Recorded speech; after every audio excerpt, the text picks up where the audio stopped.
नमस्कार विद्यार्थी मित्रांनो, आपल्या आवड शाळेची या YouTube चॅनलमध्ये मी तुमचं पुन्हा एकदा सहर्ष स्वागत करत आहे।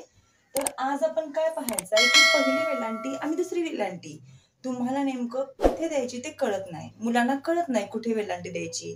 मुलं प्रत्येक वेळी विचारतात, टीचर पहिली वेलांटी द्यायची का दुसरी वेलांटी द्यायची? तर मी आज तुम्हाला तेच सांगणार आहे। पण मित्रांनो, व्हिडिओ शेवटपर्यंत पहा आणि जर चॅनलला सबस्क्राइब नसेल केलं तर प्लीज सबस्क्राइब करा। बघा, आपण पाहणार आहोत की नेमकं पहिली आणि दुसरी वेलांटी कुठे आणि कशी द्यायची। तर बघा, जेव्हा कोणताही एक अक्षरी शब्द असतो बाळांनो, एक अक्षरी शब्द कोणता पण, की असा आहे की, जी, ही, ती, जेव्हा कोणत्याही वाक्यामध्ये हे शब्द येतात, मी शाळेत जातो की, किंवा ती आली नाही, असं एखादं वाक्य असतं। जेव्हा एक अक्षरी शब्द असतो तेव्हा त्या अक्षराला दुसरी वेलांटी देऊन टाकायची। तेव्हा त्याला पहिली वेलांटी द्यायची नसते, दुसरी वेलांटी देऊन टाकायची। पण बघा, ज्यावेळी तुम्हाला समजत नाही की पहिली वेलांटी द्यायची की दुसरी वेलांटी द्यायची, एकदम सोपं आहे। काय करायचं, हे जे स्वर आहेत आ, इ, उ आणि हे ए, हे दीर्घ स्वर आहेत। आ, इ, उ आणि ए। जेव्हा अक्षराला काना असतो, जेव्हा अक्षराला हे ई म्हणजे आपण मागील व्हिडिओमध्ये पाहिलं आहे दुसरी वेलांटी, हा ई म्हणजे दुसरी वेलांटी, हा उ आपण पुढे शिकणार आहोत, त्याला आपण दुसरा उकार म्हणतो। आणि हे ए म्हणजे एक मात्रा। जेव्हा हे स्वर, या स्वरांचा उच्चार होतो, जेव्हा त्या शब्दामध्ये या स्वराचा उच्चार होतो, वेलांटी ज्या अक्षराला द्यायची आहे त्याच्या पुढच्या शब्दाला या शब्दांचा, या स्वरांचा उच्चार होतो, तेव्हा त्याला डोळे झाकून पहिली वेलांटी देऊ शकताय तुम्ही। बघा, उदाहरणार्थ आपण काय करायचं आहे, एक शब्द घेऊया की निळा हा शब्द आहे। निळा काय शब्द आहे, निळा। बघा, जेव्हा पहिल्यांदा वेलांटी येते बाळांनो, तेव्हा पहिलीच वेलांटी दिली पाहिजे। कोणताही अक्षर असू दे, दोन अक्षरी शब्द असू दे किंवा 3 अक्षरी शब्द असू दे, जेव्हा पहिल्यांदा वेलांटी येते तेव्हा पहिलीच वेलांटी देऊन टाकायची। आणि जेव्हा शेवटी वेलांटी येते त्यावेळी दुसरी वेलांटी देऊन टाकायची। झालं क्लिअर इथं? ज्यावेळी एखादा शब्द दिलेला असतो आपल्याला, 2 अक्षरी असू दे, 3 अक्षरी असू दे, 4 अक्षरी असू दे, जेव्हा पहिल्यांदा वेलांटी असते तेव्हा पहिली वेलांटी देऊन टाकायची। पण जेव्हा शेवटी वेलांटी येते तेव्हा दुसरी वेलांटी त्या अक्षराला देऊन टाकायची। पण जास्त महत्वाचं हे आहे, आता निळा हा शब्द आहे, कोणता शब्द आहे, निळा।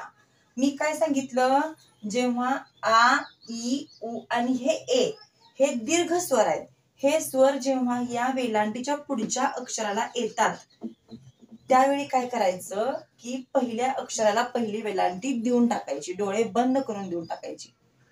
बघा, ज्यावेळी हा शब्द आहे निळा, पण तुम्हाला समजत नाहीये, आता इथं आपण वेलांटी द्यायची नाही, पण शब्द आहे निळा, तुम्हाला लिहायला सांगितला निळा शब्द, तुम्हाला कळत नाही पटकन वेलांटी कशाला द्यायची, पहिली द्यायची का दुसरी द्यायची। माझा निळा हा शब्द आहे, या ळ ला इथं आपण काना द्यायचा आहे। जेव्हा अक्षरासमोर काना, मात्रा, वेलांटी, उकार काहीही येतं तेव्हा पहिल्या अक्षराला आपण पहिलीच वेलांटी दिली पाहिजे। काही शब्द अपवाद आहेत, ते सोडून द्या, काही शब्द अपवाद आहेत, पण जास्तीत जास्त शब्दांना जेव्हा पुढच्या शब्दाला काना, मात्रा, वेलांटी, उकार काहीही असेल त्यावेळी पहिल्या शब्दाला, पहिल्या अक्षराला आपण पहिलीच वेलांटी दिली पाहिजे। त्यानंतर दुसरा शब्द आपण घ्यायचा आहे की लिहा हा शब्द आपल्याला लिहायचा आहे। बघा, आपण ल आणि ह लिहूया पहिल्यांदा। लिहा हा शब्द लिहायचा आहे आपल्याला, लिहा। मग तुम्हाला समजत नाही की या शब्दाला पहिली वेलांटी द्यायची की दुसरी वेलांटी द्यायची। तर बघा, आता हे अक्षर ल आहे, हे अक्षर ह आहे, लिहा हा शब्द आहे। ह ला काय सांगितलंय की काना द्यायला सांगितलं आपल्याला, हा सांगितलाय। मग ल च्या पुढं काना आहे, मी काय सांगितलं की या पुढच्या अक्षराला काना, मात्रा, वेलांटी काहीही येऊ दे, पहिल्या अक्षराला आपण पहिलीच वेलांटी दिली पाहिजे। लिहा असा हा शब्द तयार झालेला आहे। आता उलट विरुद्ध दिशेचं बघूया आपण। ज्यावेळी ज्यावेळी आपल्याला दुसरी वेलांटीचे शब्द लिहायला समजत नाहीत. बघा, जेव्हा आ, इ, उ आणि ए हे दीर्घ स्वर जेव्हा वेलांटीच्या नंतरच्या शब्दामध्ये नसतात, तेव्हा तिथे बाळांनो 100% दुसरी वेलांटी देऊन टाकायची. उदाहरणार्थ, खीर हा शब्द आहे. आपण पहिल्यांदा ख आणि र लिहूया. तुम्हाला खीर लिहायला समजत नाही तर बघा, खीर लिहायचंय आपल्याला. आणि हा जो र आहे, या र ला काय आहे का? काना, मात्रा, वेलांटी, उकार काय आहे का? या शब्दाला काही नाही आहे. या अक्षराला काना, मात्रा, वेलांटी, उकार काही दिलेलं नाही आहे. त्यामुळं या ख ला आपण दुसरी वेलांटी देऊन टाकायची. जेव्हा या पुढच्या वेलांटीच्या पुढच्या अक्षराला काना, मात्रा, वेलांटी, उकार काहीही असेल तेव्हा पहिली वेलांटी द्यायची. आणि जेव्हा या वेलांटीच्या पुढच्या अक्षराला काना, मात्रा, वेलांटी, उकार काहीही नसतं तेव्हा डोळे बंद करून दुसरी वेलांटी तुम्ही देऊ शकताय. मग तुम्हाला त्यापुढे कोणतेही शब्द असू देत. आता हा आपण खीर शब्द लिहिला, त्यानंतर आपल्याला पीठ हा शब्द लिहायचा आहे. बघा, पीठ हा शब्द लिहायचा आहे. आपण पहिल्यांदा प आणि ठ काढूया. आता या ठ ला काय आहे का? काना, मात्रा, वेलांटी, उकार काही नाहीये. मग कोणती वेलांटी आली पाहिजे? अर्थात दुसरी वेलांटी आली पाहिजे.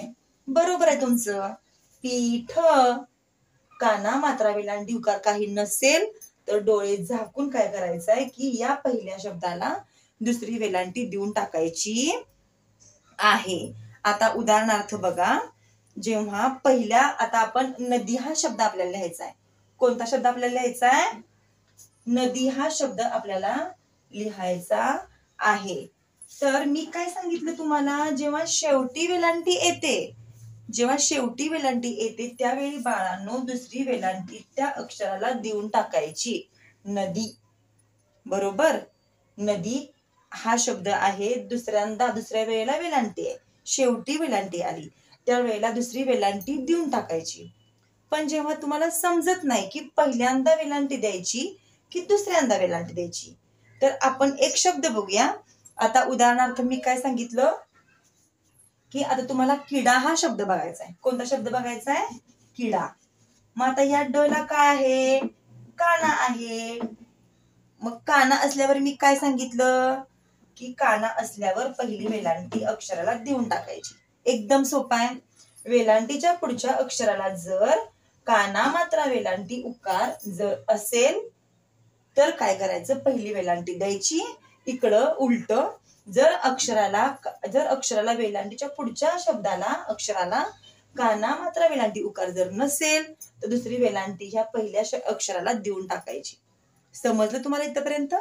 तर बघा, एकदम सोपा आहे. फक्त लक्षात ठेवायचं की शेवटचा जो शब्द आहे त्या शब्दाला काना, मात्रा, वेलांटी, उकार आला असेल तर पहिली वेलांटी, आणि शेवटच्या अक्षराला काना, मात्रा, वेलांटी, उकार काय नसेल तर दुसरी वेलांटी.